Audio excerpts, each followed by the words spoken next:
First of all, give us a sense what's going on in Houston. What's the temperature outside your door? Oh, it's below 20, which really never happens here. The worst of it was overnight. We got down, I think, 10 degrees or so. It was far worse up in Dallas, which is further north than us and much colder.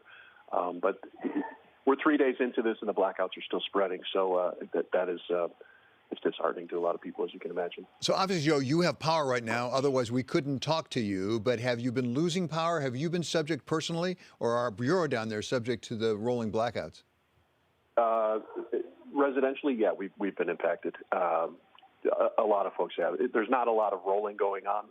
Typically, for most folks, if they've lost power, it has stayed off, and there are some exceptions to that. The real threat we're discovering now is not only the cold, but because all the local water utilities rely on electricity to pump water to houses and apartments, they're starting to shut down. So you're seeing more and more folks that have no water.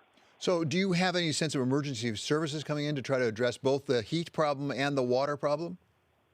You know, unlike any blackout situation we've ever seen before, this one isn't a matter of electrical lines freezing and poles getting knocked down, say in a hurricane, which typically happens pretty much every summer here. This outage is because there's just not enough power being created at the source, at the generation plants, and so that's a much tougher sort of problem to solve. You can't just send thousands of trucks out to put the poles back up. So I understand this is really cold for Texas, and if not historic, it's been a long time since it's been this cold. At the same time, we've had more and more extreme weather events across the country and around the world. Was there any anticipation of something like this, that it could happen? Was there any contingency plan? You know, the forecast got very cold very quickly.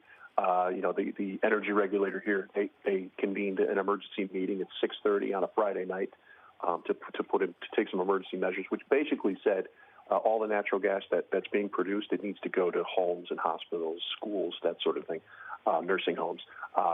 If you're somebody who takes gas and exports it, on a ship, you're going to lose your supplies. So that was when I think a lot of folks got the idea that this was going to be pretty serious. And were they able to redirect the natural gas, do you know? They have. Yeah, they've redirected the natural gas. There's just not enough of it. So many of the wells have frozen up. There's just not enough supply coming out of the ground right now. We talked with Dan Brouillette, the former energy secretary, earlier in this program, and he said part of the problem is the move to renewables has really taken away some of the security in the energy supply, and that's because we don't have the storage yet for example, solar and wind that would allow us to store up the energy. Is that thought to be true down in Houston? I think a lot of folks in Texas didn't realize how much of the power load has switched away from fossil fuels and over to wind.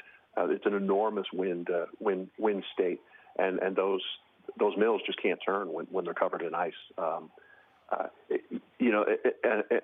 to sort of aggravate the situation, their backup power is almost always natural gas, and so you had this sort of double whammy of the windmills froze and there wasn't any gas to back them up.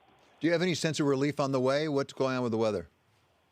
We have another ice storm coming tonight. And the school districts around here have just in the last hour extended their closures through at least Thursday. And as I said earlier, the blackouts are still spreading. The numbers are well above 4 million now statewide.